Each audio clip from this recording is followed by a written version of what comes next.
নমস্কার বন্ধুরা, স্টাডি স্কুলের নতুন আরেকটি ভিডিওতে তোমাদের স্বাগত জানাই। আজকে আমরা চলে এসেছি 13তম ভিডিওতে। এর আগে আমরা কিন্তু 12টা ভিডিও কমপ্লিট করেছি। 10 নম্বরের যে কোশ্চেন আসবে ডাব্লিউবিপি কনস্টেবলে ইংলিশের ওপর, সেই কোশ্চেনের একদম মডেল সেট পিআরবি বোর্ড যেমন করতে পারে তারই 20টা সেট আনছি। তোমরা যারা নতুন তাদের বলবো এই প্লেলিস্টের অন্তর্গত বাকি ভিডিওগুলো অবশ্যই তোমরা দেখবে। পরীক্ষা দিতে যাওয়ার আগে 20খানা মক টেস্ট অবশ্যই করে যাবে। দেখো, প্রথম যে প্রশ্ন রেখেছি সেই প্রশ্নটা হচ্ছে একটা এরর থেকে রেখেছি। আর তোমরা যেমন কমেন্ট করছো তেমন কিন্তু কমেন্ট করে যাবে। এই কমেন্টই কিন্তু আমার ভিডিও বানাতে মোটিভেট করছে। আর দেখো, অনেকে এরকম লিখছো 9, 10, 7, 10, এই জিনিসগুলো খুব ভালো লাগছে, এটাই আমার কাছে মোটিভেশন। তো দেখো, প্রথম প্রশ্ন যেটা রেখেছি আমি, that was a good conversation, look forward to meet you. তো এখানে অনেকে, আচ্ছা আগে বলো।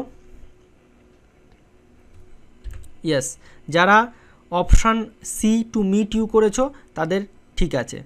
দেখো, এই ভার্বটার ব্যাপারটা দেখো, লুক ফরওয়ার্ড আমি তোমাদের বলেছিলাম এই ভার্বের পরে টু আছে এবং টু এর পরে কি আছে, V1 আছে। তোমরা ভাবছো না ইনফিনিটিভ হিসাবে তো হয়, কিন্তু দেখো আমি তোমাদের বলেছিলাম যে এই লুক ফরওয়ার্ড, অ্যাসেন্ট, এই দুটো ভার্ব এমন যার পরে কি হয়, জিরান্ট নেয়, অর্থাৎ নাউন নেয়, এক কথায় নাউন নেয়। এবার নাউন তো জিরান্ট ফর্মেও হয়, যেমন নাউন, প্রোনাউন, ভার্বের আইএনজি নেয়। লুক ফরওয়ার্ড টু এই ভার্বটা আমি তোমার স্টার মেরে বলেছিলাম, এখান থেকেও কিন্তু দেয়। দেখো আরেকটা ওয়ার্ড অ্যাসেন্ট টু, এই অ্যাসেন্ট টু এর পরে কিন্তু নাউন নেবে।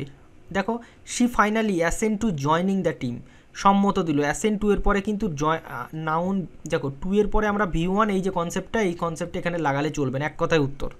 তো সেই রকম ভার্ব হচ্ছে look forward two. Look forward two মানে কি, কোনো কিছুর জন্য অপেক্ষা করা, অপেক্ষা করা, আগ্রহ নিয়ে কোনো কিছুর আশা করা, ভবিষ্যতে হবে এরকম। তো এখানে দেখো, I look forward to meeting you next week, আমি আগামী সপ্তাহে আপনাকে দেখার জন্য অপেক্ষা করছি। তো এই যে লুক ফরওয়ার্ড টু, তারপরে দেখো টু এর পরে মিট না বসিয়ে কী হবে, মিটিং হবে।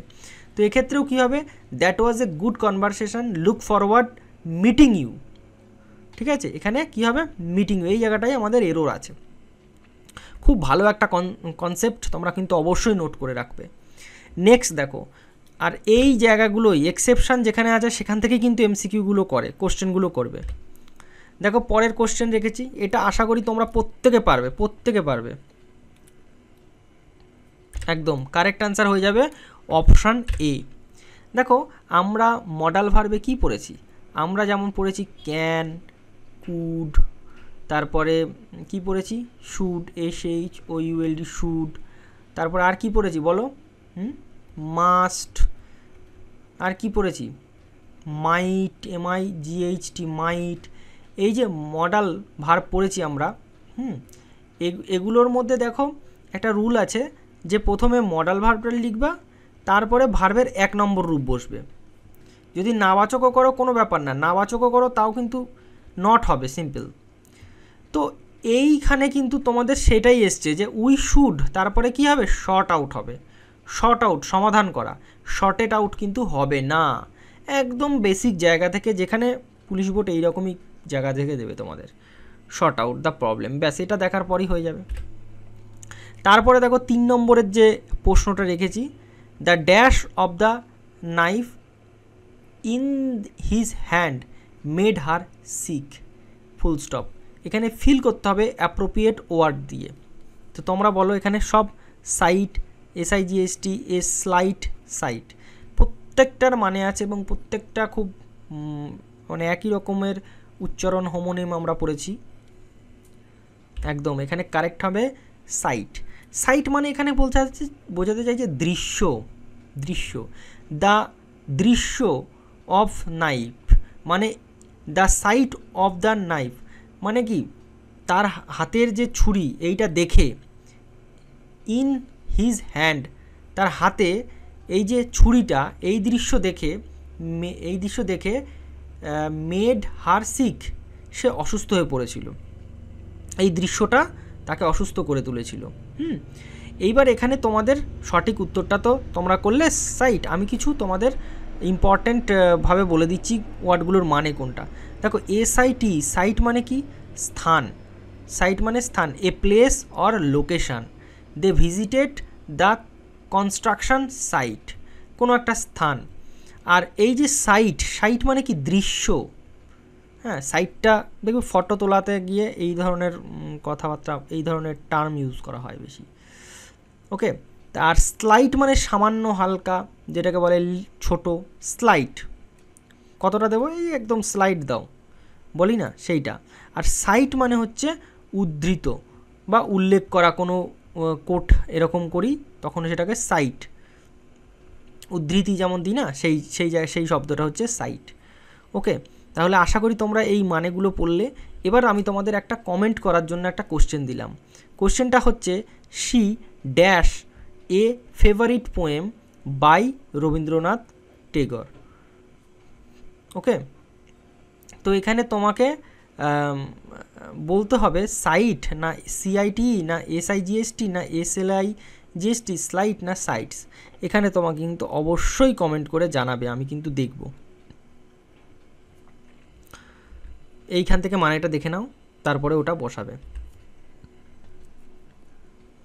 4 দাগের প্রশ্নটা দেখো, খুব important. The mountaineer is going to dash the rocky hill.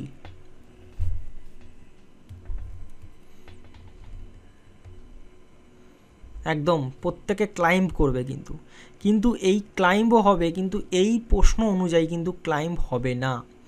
এটাই হচ্ছে ইম্পর্টেন্ট। মানে কিছু কিছু থাকে না যে একই রকম হয়, এটাও হতে পারতো এটাও হতে পারতো, তো এটা তোমরা শিখে নাও তোমরা যারা ভুল করেছো। দেখো এই যে স্কেল, এই স্কেলের প্রায় অনেক মানে 10টার ওপরে মিনিং আছে, নাউন হিসাবে আছে, অ্যাডজেক্টিভ হিসাবে আছে।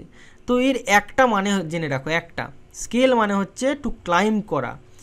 এইবার দেখো এখানে ক্লাইম্বের ব্যাপারটা, ক্লাইম্ব মানেও তো ক্লাইম্ব হতেই পারে, এখানে আমি বসাতেই পারতাম। এইখানটা দেখো to climb something stiff or difficult সিচুয়েশানে যখন হবে ক্লাইম্ব করা, তখন এটা স্কেল বলে। আর ক্লাইম্ব হচ্ছে নর্মাল এভরিডে জেনারেল, যেমন গাছে ওঠা কিংবা পাহাড়ে সাধারণভাবে চড়া, সেগুলো ঠিক আছে। আর যখন মাউন্টেন, দেখো এখানে বলেই দিয়েছে রকি হিলস সে যাচ্ছে, তো সেক্ষেত্রে কী হবে, স্কেল হবে। এখানে কারেক্ট আনসার স্কেল হয়ে যাবে। Okay, she scale the mountain despite the harsh weather. এ দেখো যে হার্স ওয়েদারের সত্ত্বেও সে কী করেছে, পাহাড়ে চড়াই করা, এইটা হচ্ছে স্কেল। তোমরা এটা নোট করে রাখতে পারো একদম। ওকে, বলছে if you scale something such as mountain or wall you climb up it or over it. এটা তোমরা মনে রাখবে, খুব ইম্পর্টেন্ট, ভুল হয় এখানে। Opposite meaning of the lucid, মানে লুসিডের বিপরীত শব্দ কি হবে?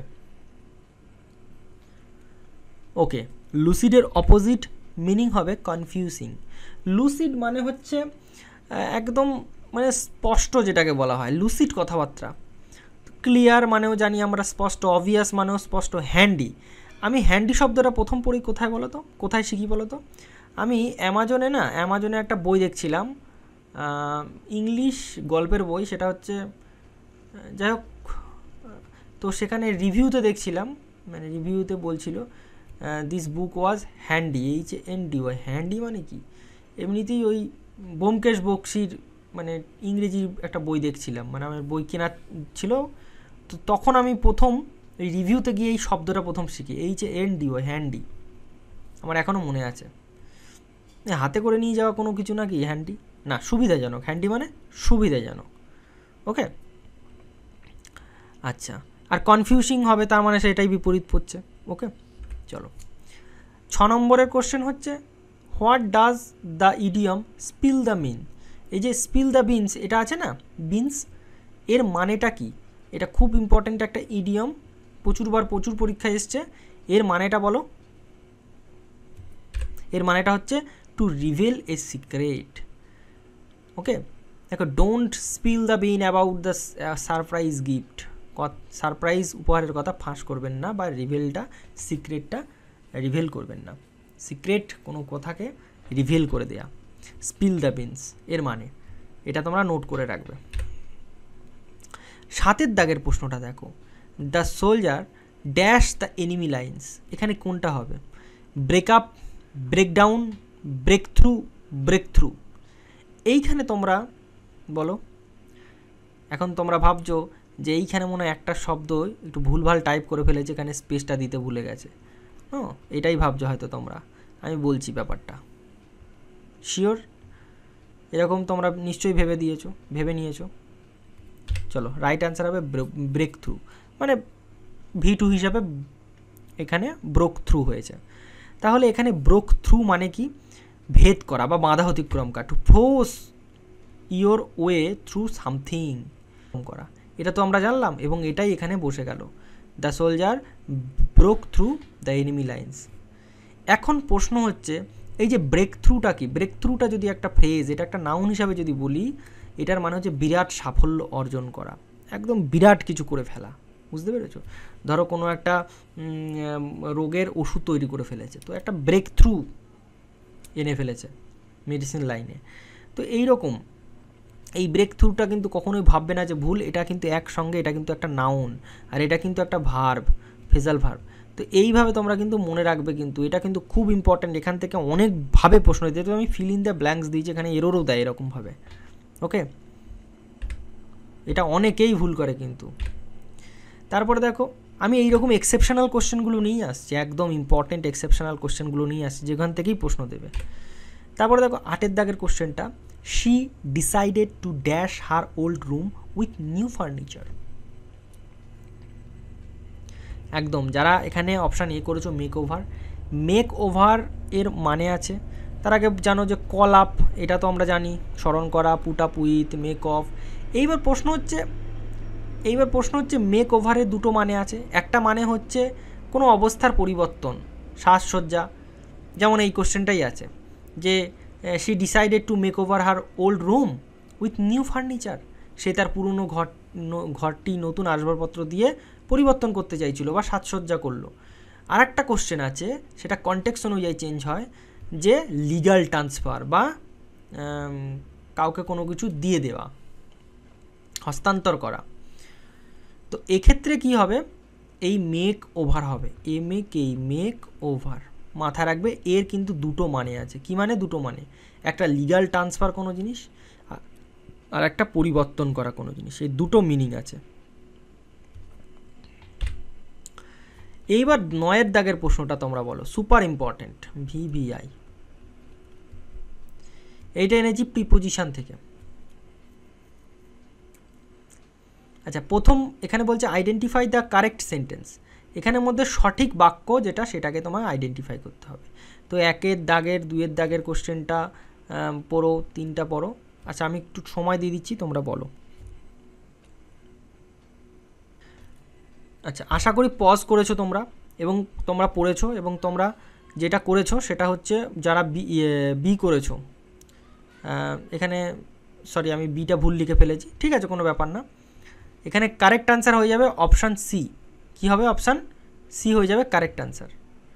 অপশান সি হয়ে যাবে কারেক্ট আনসার। আমি এখানে বিটা আনসার নিতে গিয়ে ভুল করে ফেলেছি।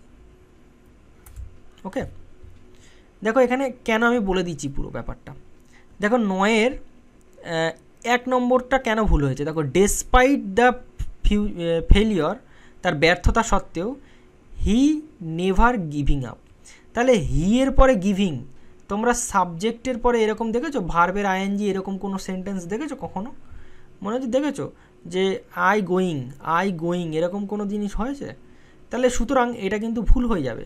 তারপরে দেখো, despite of the failure he never give up. তাহলে তুমি দেখতে পাচ্ছ এখানে ডেসপাইট অফ আছে দ্য ফেলিওর, তুমি ভাববে না ঠিক আছে। তাহলে দেখো এখানে এই যে ডেসপাইট অফ, এই জায়গাটাই কিন্তু ভুল আছে। আমি তোমাদের সব প্রত্যেকটা বলে দিচ্ছি। এরপরে দেখো এখানে আছে কি ডেসপাইট অফ দ্য ফেলিয়ার, এই দিকটা তো ঠিকই আছে। তাহলে এই দিকটা কি হচ্ছে? ডেসপাইটস এস আছে, সুতরাং এই জায়গাটা তো হবেই না, ডেসপাইটস। এবার এইখানে কারেক্ট আনসার হবে despite the failure he never gave up. তো অপশান সি হয়ে যাবে কারেক্ট আনসার। অপশান সি হয়ে যাবে কি কারেক্ট আনসার। দেখো, আমরা দুটো জিনিস জানবো। আমরা কি, এক হচ্ছে হয় তুমি ডেসপাইট লিখবে, কি লিখবে? ডেসপাইট লিখবে। আর না হয় তুমি কি লিখবে? ইন স্পাইট অফ, যে কোনো একটা লিখবে। In spite of the failure he never gave up.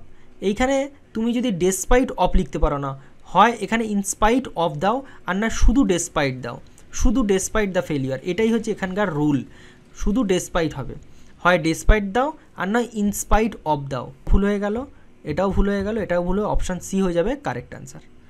ঠিক আছে, অপশান সি হয়ে যাবে কারেক্ট আনসার। বলেছে আইডেন্টিফাই দ্য কারেক্ট সেন্টেন্স। ওকে, 10 দাগের প্রশ্নটা দেখো, she was glad dash the good news. এখানে গ্ল্যাডের পরে খুব ইম্পর্টেন্ট, আমি তোমাদের বলতাম না good at, bad at, okay, amateur at, এখানে কী হবে গ্ল্যাড অ্যাট হবে। ওকে, আমি একটা টিপস বলেছিলাম তোমাদের যে প্রিপোজিশন পড়তে গেলে যখনই গ্ল্যাড অ্যাট এলো, গ্ল্যাড এখানে অ্যাট এলো, তার মানে তোমার 5টা কিন্তু অ্যাট দিয়ে প্রিপোজিশন বলতে হবে। আর তোমাদের একটা জানিয়ে রাখি, প্রিপোজিশনের কিন্তু দায় সারা না, একদম টপ 300টা প্রিপোজিশনের ক্লাস দিচ্ছি আমি তোমাদের।